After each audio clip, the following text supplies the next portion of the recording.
Good morning once again, and many thanks for staying with us right here on the number one breakfast show in the country, Morning at 10 TV. We take pride in the fact that we lose sleep on a weekday basis just to bring you this information that you really need to conquer your day, conquer your week, vis-a-vis conquer your whole careers. My comrade Abias Ramiri, he's already here to talk about the operations that they've been undertaking as the National Drug Authority. Abias Ramiri is the spokesperson for the National Drug Authority. As of yesterday, they did stop the sale of M Magic's coffee. This is an aphrodisiac or an enhancer, if you will, and they were saying it has detrimental effects to your health. But then when I was doing some research, courtesy of Morning at NTV, I discovered that this coffee, this aphrodisiac, was actually banned in 2010 as of June.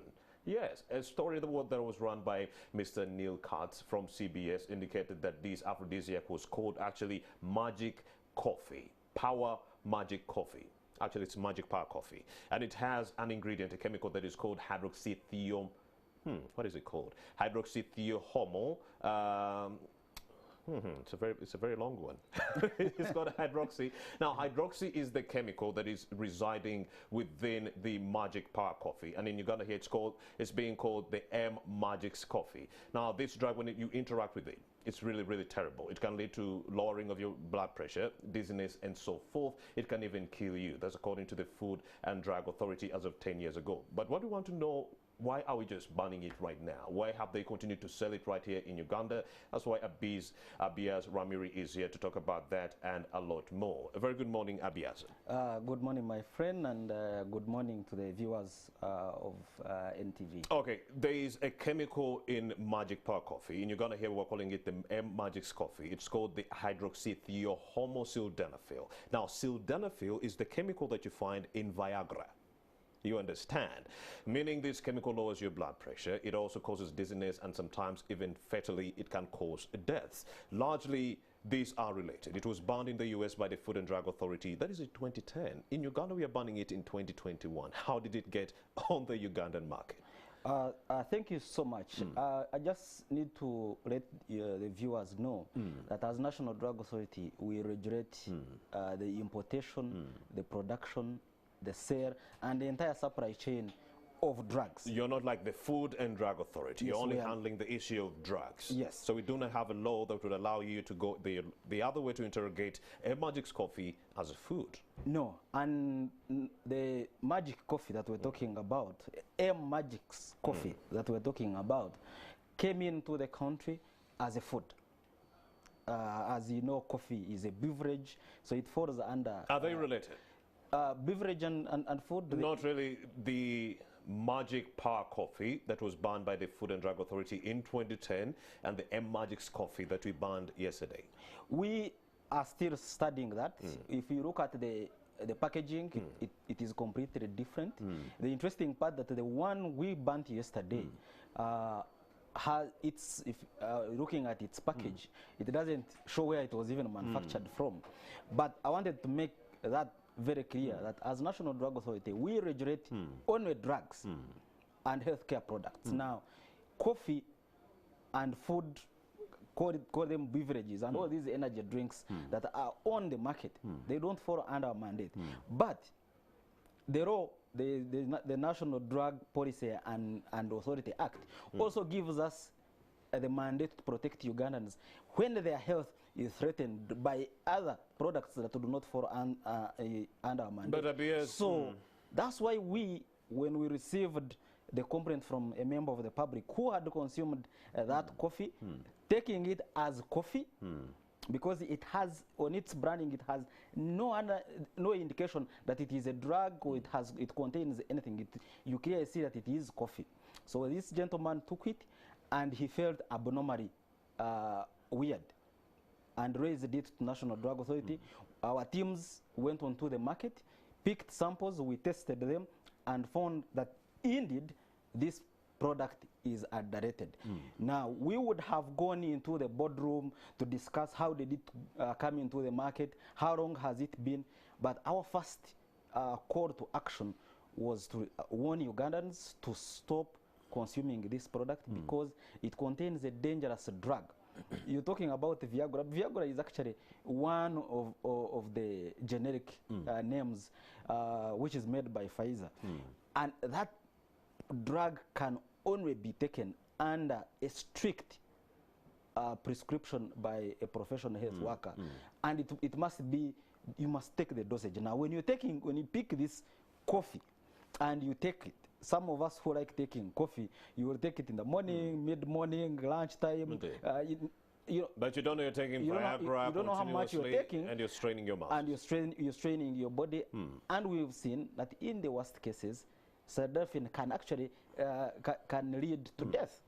And those cases have been there. According to the research we've been doing as Morning at NTV, we've noticed that the chemical that you're going to find within a Magic's coffee and the ingredient you're going to find within this Magic Park, they're the same.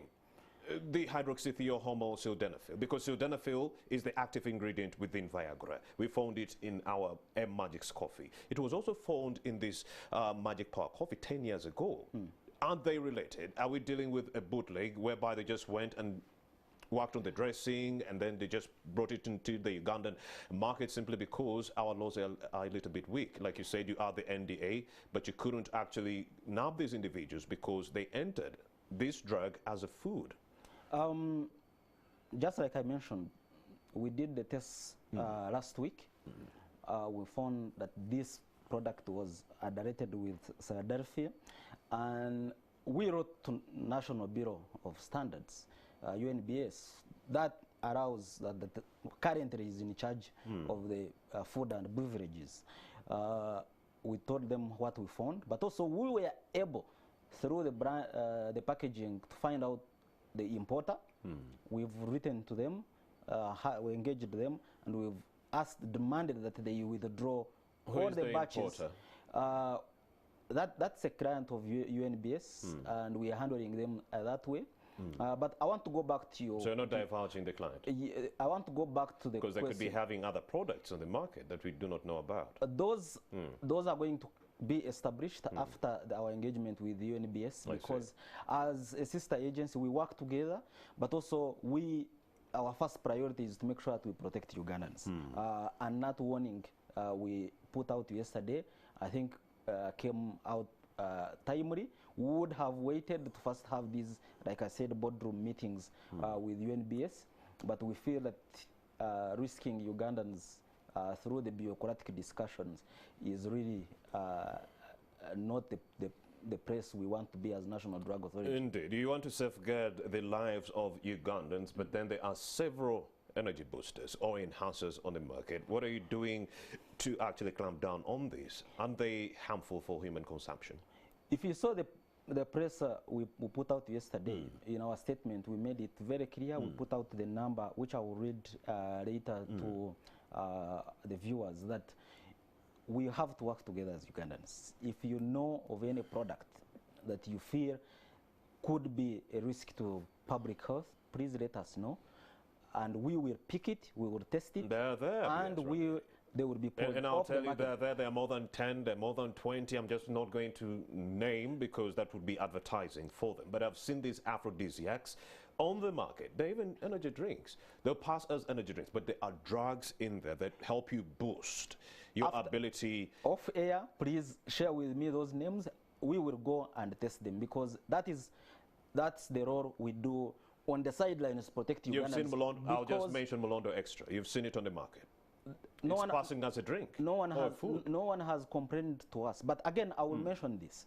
As Ugandans, we need to be on the drawing board, and this has already been put to Parliament, to Cabinet, to make sure that there is a one body that looks into both food and drugs. Indeed. Because world over, it's been proven that It should be the National Food and Drug Authority. That you cannot protect people's health without looking into what the food they eat.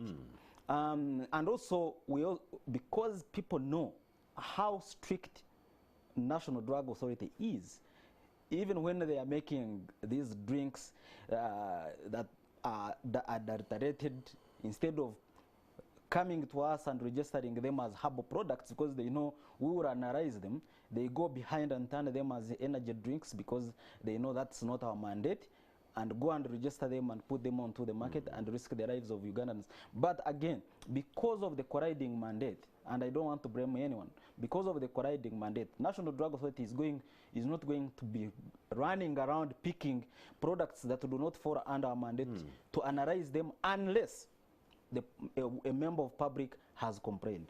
That one, whether it is under our mandate or not, the moment the public raises a red flag, we will pick it, we will test it, we will ban it. So if I take this aphrodisiac and I die, I'm unable to actually report to you, Ms. Abias Ramiri. Are we just waiting simply for someone to blow the whistle and say, this thing is dangerous, and you're not going to investigate at least to find out the root causes of all these problems? Individuals could be there dying.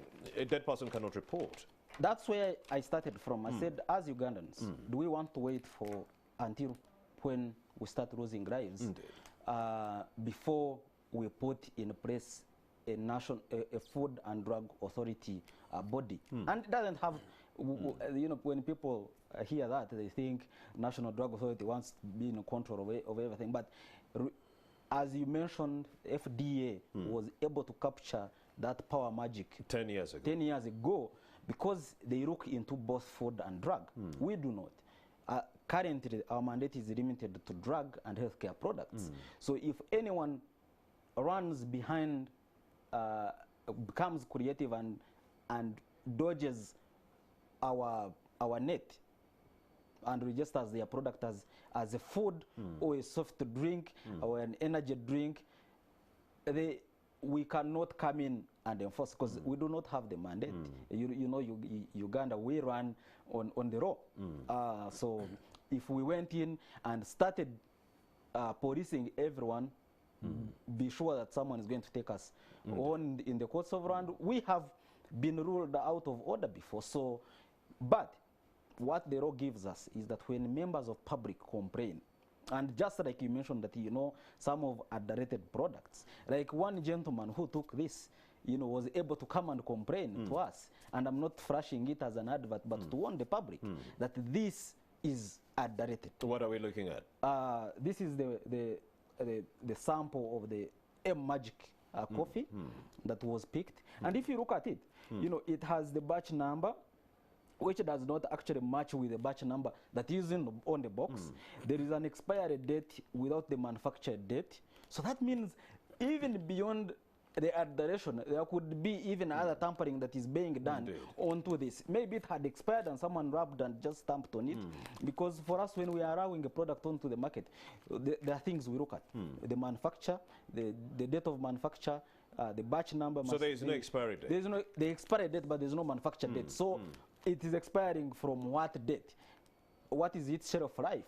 So those are things we look into. But also, I mentioned when in its box there is no physical address, so we don't know even where it is manufactured from.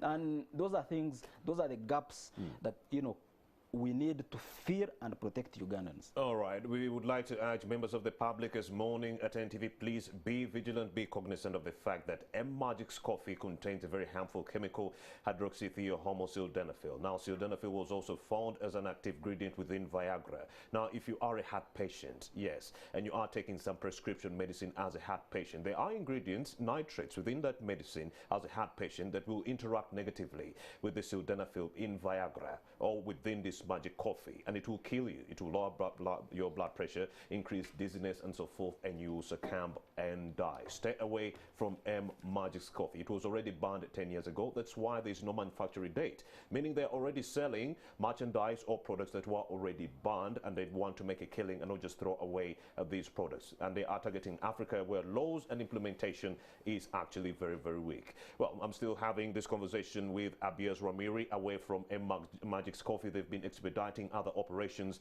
to sift out those unlicensed individuals in the trade and also those who are not qualified. But why now? Why are you expediting these operations now? Thank you so much. And before that, I wanted to share with a number. Please do. For anyone out there, if you get any product that you suspect could be of risk, please call National Drug Authority on 0800 101 999, and we will be able to come in and protect the public. We have also asked all pharmacies, drug outlets, shops, general merchandise to stop with immediate effect the sale of this.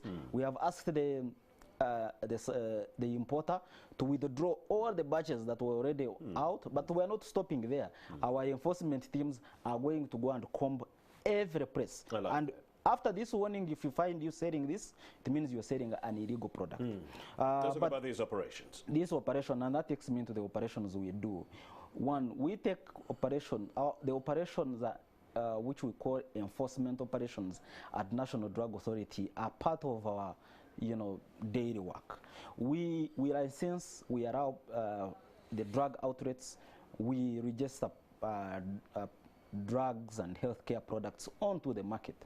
And when we do that, we are cognizant that there are wrongdoers who will always want to find ways of breaking the law. But when you break the law in a drug-related supply chain, you are risking the lives of Ugandans. So as National Drug Authority, we come in to ensure that we protect the entire supply chain from when the drug comes in or leaves the factory or the manufacturing plant to the last consumer. We have been doing this for a very long time.